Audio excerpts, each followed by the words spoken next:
Well, good morning. Welcome to the first of many video blogs I'll be putting together for Monster Particles. I'm sure you're all aware by now, well you must be because you're probably watching this on the Monster website. I've joined Monster Particles. I've been using them for the best part of a couple of years really. I bumped into the lads originally at one of the shows.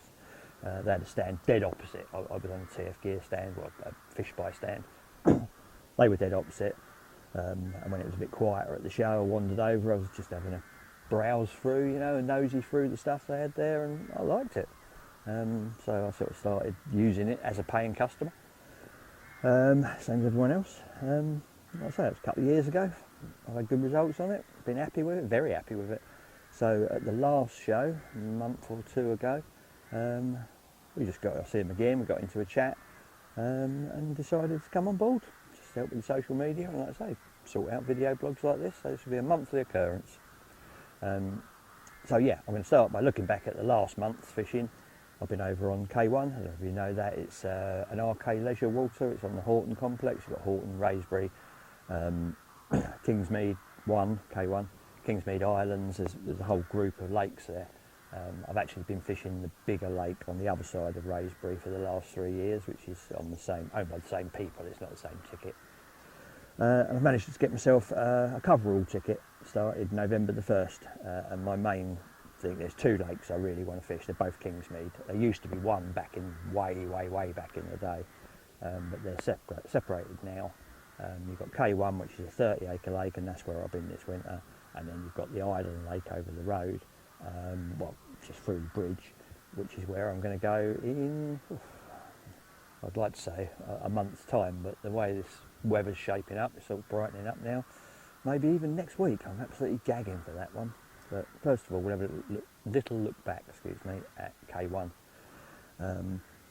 Like I say, 30 acres, got a very good stock of fish in there, but there was one fish. I saw a photo of this one fish called the Posh Sutton, and as soon as I saw the photo of it, I thought, I've got to have that fish, or I've got to at least try for that fish. So I went on there, November the 1st. It was fishing when I started on there, then it got a bit tricky, and then in February it all started to fall together a little bit. I'm sort of maybe in the minority here, but I quite like using particles in the winter, and have done for a few years. My mate F, good friend, Paul Forward, he's always used hemp and corn or hemp and maize in the winter and done quite well over it. And a few winters ago I sort of got into it myself, and that's sort of my go-to winter method now. If I'm putting bait out, I put out hemp, maize, chopped boilies, and sort of what I call shredded boilies. I've got one of them windy choppers, and I've snipped all the grids it falls through. I think Ridge Monkey make them or something. At different sizes, so I get all sorts of different sizes of boilies and crumb and dust, and I mix that with, well, I actually have that in one bucket, and then I have another bucket with hemp and maize in. And that's sort of my standard cold water mix, and then as it gets into February, if they start to feed, I'll sometimes bring that up a little bit. Like this winter I've been using the monster mix because it's just got a few bigger particles in there, and I could tell that they were feeding. A couple of fish started to come out covered in leeches, so they'd obviously been laid up, and they'd come on the feed, so that was my plan. And it worked well. February was a very good month for me, and I've put together a little sort of film reel for you to show you exactly how good it was. So we'll go straight into that. So here we are, halfway through setting up. I'm on a loser already, really, aren't I? That is as far back as I can go, quite literally.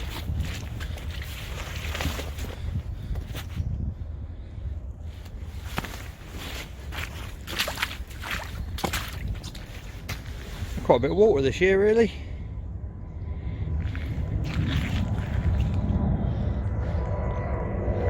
Because I don't want to fish next door.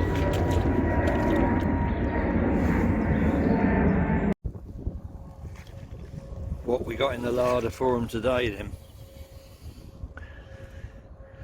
What do they want to eat? We have monster mix. Look at that. Yum yum. We have some of Mainline's finest. Cell and the new ISO sweet with a test bait chopped up, some smart liquid on it, nice bits in there, corn, hemp, all sorts, just what a hungry carp needs. All we've got to do now is get it from out of there into there, and hopefully one of them will rattle off. I'll wade through the flood, deal with it. That's the plan. Just got to put it into practice. At least it stopped bloody raining anyway. Unfortunately, that little clip without rain was sort of more the exception than the rule. I think when I get to look back at February 2020, all I'm going to remember is wind and rain and that view of my door zipped down, flapping about in the wind. I'm not the sort of angler that has his door zipped shut ever. In fact, most of the year I don't even have the door attached to the bivvy. But in that swim, you don't really get a lot of option. As you saw, the swim's flooded anyway, so it's practically to your door before you even start. Every wind, south, southwest, southeast, all seems to funnel straight into it, but that's where the fish were. So that's where you got to fish. And you just got to put up with it sometimes. And oh God, I just sat in that bivvy watching videos and rugby and listening to podcasts and just sort of generally, it's like being in prison really, little green prison with the floods coming in. But I caught fish, and that's what we're there for at the end of the day, catching fish. Well, roll continues. It's only about 8:30. I've had one already. Beautiful fish, 32 pounds. What is going on? He's an absolute belter as well. Scales on him. Look at him.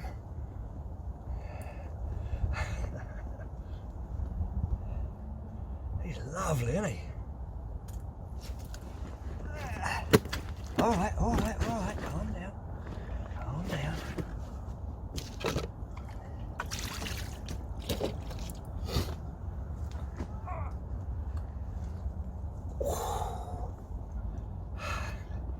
What a beauty. Nice. Very nice indeed. £45, 12 ounces.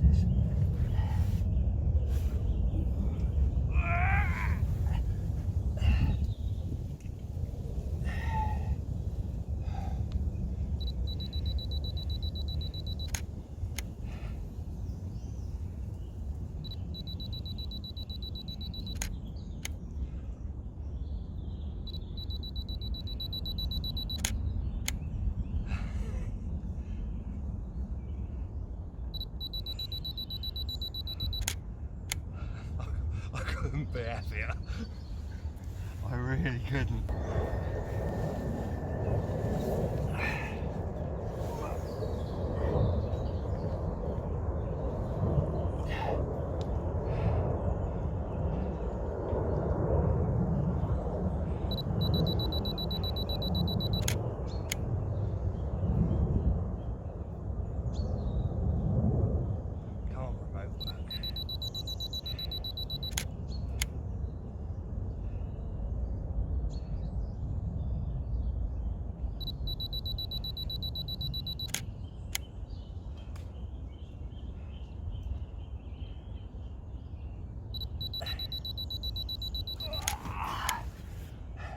I'll do 4 shots, 5 shots, do a video. Lovely job. So, as you can see, that's the first part, that's when they first came on, and unbelievably, straight away, Laney's got the Posh Sutton. I have no idea, there is no trick, there was no anything, it is just luck. I checked the soles, see if I trod in some dog poo on the way, because apparently that's lucky. I'm not sure how that's supposed to be lucky, but apparently it is lucky. But yeah, I mean, what a fish that Posh Sutton is. I was happy with the others, but then that one comes along. It rolled into the net. I looked in there. I just knew, and I just, well, you can see, and you've just seen the video of it. It's an amazing creature. It's sort of, like I said, it's not the biggest one in there. It's one of the big ones, but it's not the biggest.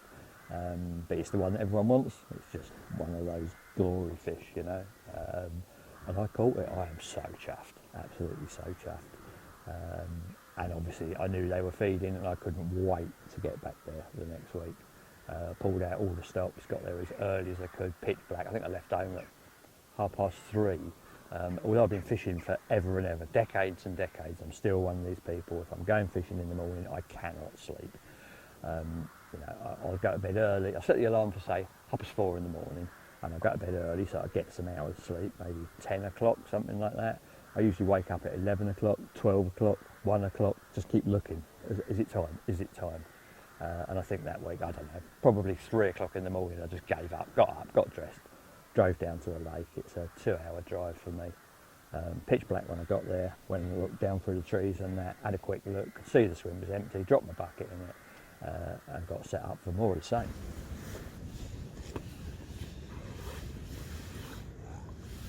Look at him, for a perler, eh? I bloody love February, I do. What a carp. I'm quite liking it here at K1.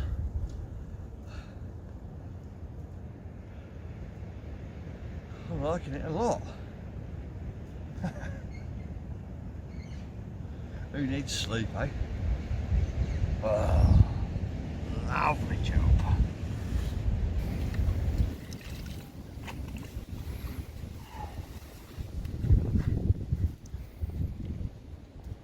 That's all we need. Can you behave for 2 minutes? No, is the answer to that.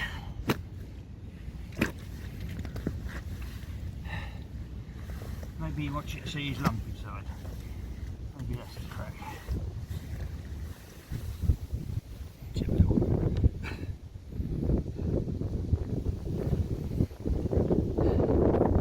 38 pounds. Couldn't be happier. Yeah, his tail's very noticeable.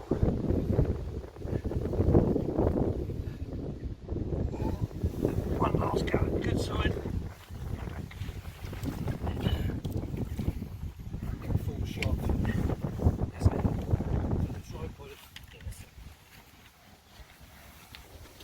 Oh yeah, yeah. There we go. Lovely job.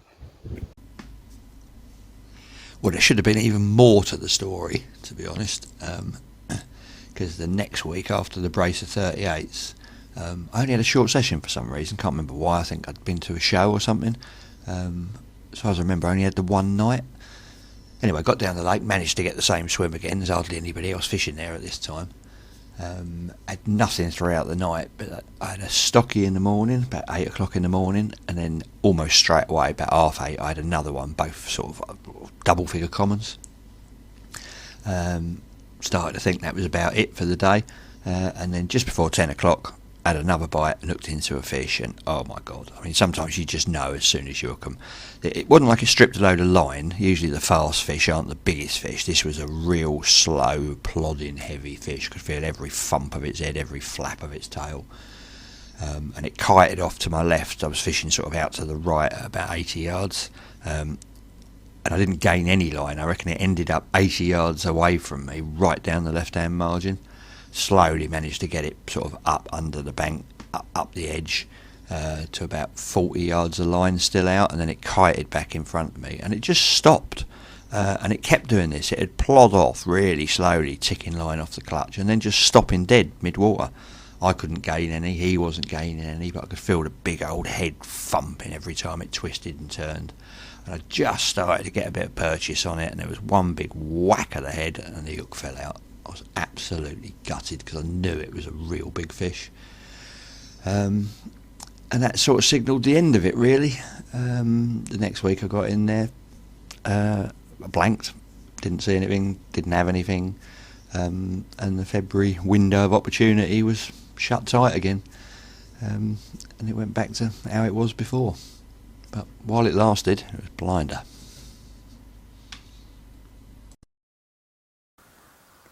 So, like I said, that was the winter. Well, it's still technically winter, but we're now into March, and we know what March brings, don't we? 21st of March, first day of spring. Also my wife's birthday, and she's always reminding me that means she's a little ray of sunshine, and who am I to disagree?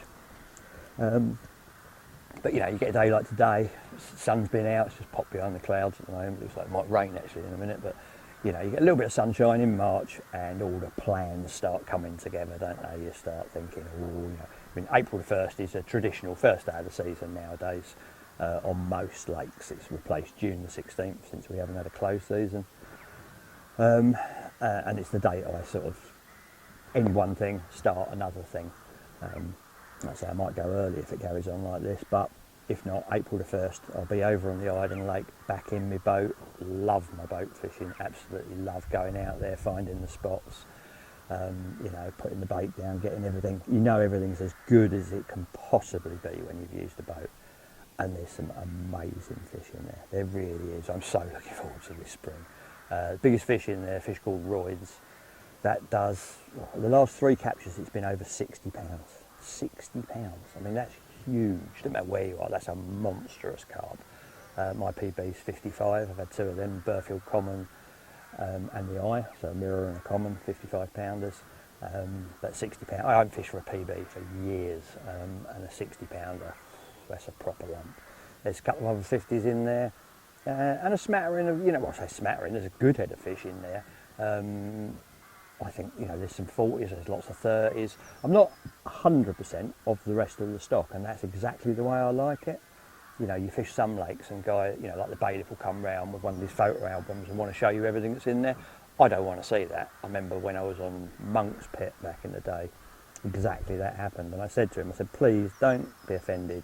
I said, but leave the photo albums in the bag. I don't want to know. I want to have a fish, look in the net and go, wow, you know, oh my God, what's that? I don't know what it's called, what it is, who's caught it last, what it weighs. I've got no expectations. I'm just excited about catching a carp, and I like it like that. All the better if I already know there's a couple of big ones in there, like I do with the Island Lake. So yeah, I'm very, very excited about that. Really looking forward to it. I've been doing all my redoing all my boat stuff. In fact, I might show you in a minute. I did a little video of like making a glass bottom bucket. A lot of people use these scopes. Not a great fan of them, and I'll show you exactly what I do in a minute. In fact, tell you what, I'll show you now while I have a cup of tea. So here we are, out in the shed, getting ready for the big adventure. Back on a boat, just made myself a new glass bottom bucket. I much prefer these to those big scope things. Dead easy to make. Just get a bucket, cut the bottom out, leave a little lip, take it to the glass mongers, get them to cut a piece of glass to fit, or just measure the circumference. Nice big thickest glass you can get, so it don't break. A little bit of bathroom sealant, put a rim, like a line of sealant around the bottom on the lip, push glass on, another little pipe, a little line around there, bit around the bottom, rubber glove, lick the finger, whoosh. Same on the bottom, jobs are good. The beauty of these over those great big scopes is you've got to hold those scopes, but with this, when you're off the edge of the boat, you're looking for your spot, it's obviously floating on the surface of the water. You can stick your head right down in the bucket, and your head and your chin stop it floating away, and you've got both hands free to lower your rig down onto the spot and bait up. Perfect. Like this. I'll show you the chicken spot for it. This is where I feed my chickens, so this is sort of what you're going to be seeing. Going to be out there in the weed, floating about in the bucket, and then boom, clear spot. Like I say, your head will keep it in place where you put your hands down below it, lower the rig straight down on the spot, sprinkling a bait, jobs are good.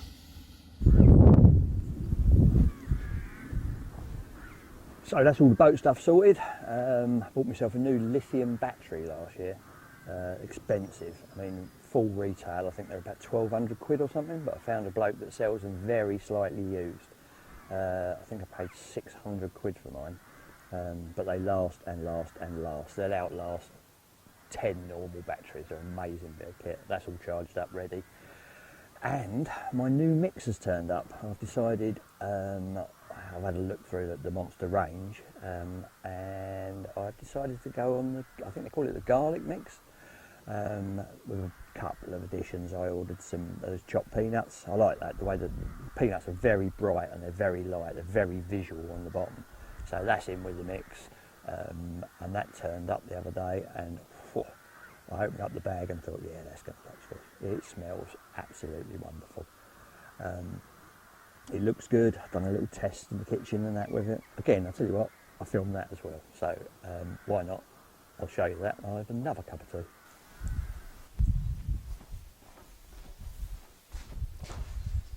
So, just heard a load of barking at the door.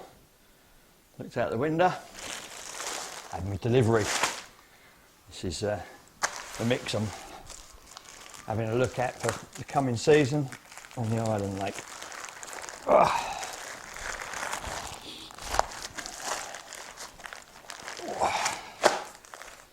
It's the garlic mix, but I've also got added chopped peanuts in there. Certainly smells good. Where's my scissors? There we are. I don't know what you're thinking, but she's at work. You're thinking, God, if I was opening that on my kitchen table, I'd be getting in trouble. Looking good. Smells beautiful. Yeah, that's the one. It smells proper garlicky. Liking the look of that a lot. Let's give you a close-up. Nice and sticky, this one. I would imagine that'll give off a lovely sort of milk. Oh yeah. They're going to know that's out there. So, what I want to see now is what it looks like in the water when the fish move in on it. It's already giving off loads of little bits and pieces floating about there in the water column, but Mr. Carp comes in, gives it a swish. Oh, there we go. Look at that. That's what we want to see. Nice. Nice.